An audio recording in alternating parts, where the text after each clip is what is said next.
introduce yourself in one sentence or two, please? Sure. Well, my name's Imran and I work at Ernst & Young and I have the good fortune to lead EY's global FinTech practice. Great, thank you. And digital transformation and FinTech especially FinTech is a buzzword. So in short, what is FinTech for you? So we actually consider FinTech to be pretty broad. Our definition for FinTech are organizations that combine innovative business models and technology to enable, enhance and disrupt financial services. Great. And blockchain changed the world. What are the main changes in blockchain? What blockchain brings to the world? So we think 2017 is going to be a really interesting year for blockchain.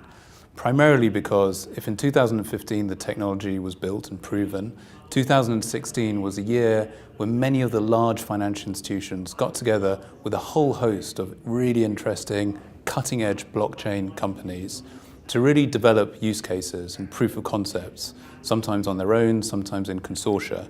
And really what we expect is in 2017 to see many of those initiatives actually hit the road and be put into the market, and possibly we might even see enterprise deployment of some of those solutions.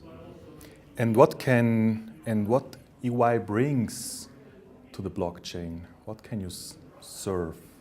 So EY has been working with many of those large financial institutions that are seeking to understand the blockchain and actually deploy them in the real world. But interestingly, because of our FinTech practice, we also work with many of the FinTechs themselves. So we are actually working on real situations at the moment where we are effectively the glue that brings together some of these consortia, and we provide services and products around that to help them get to fruition.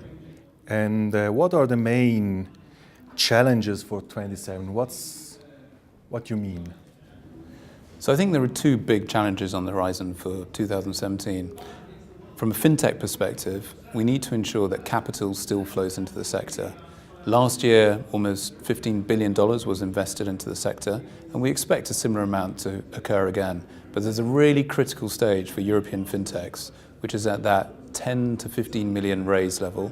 And at the moment, I think VCs need support to continue to finance those interesting companies.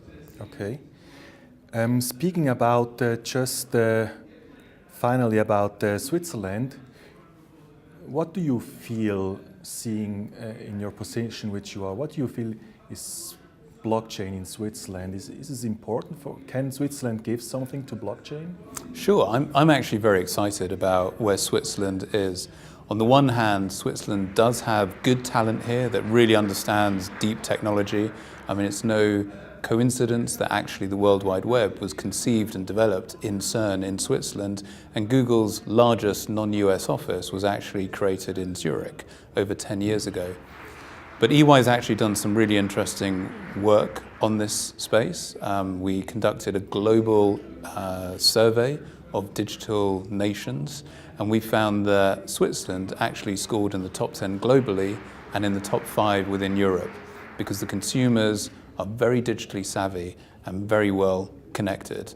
And we see that combined with a really exciting and progressive government policy around FinTech and technology and digital is really compelling. Thank you so much for your time, Imran. Pleasure.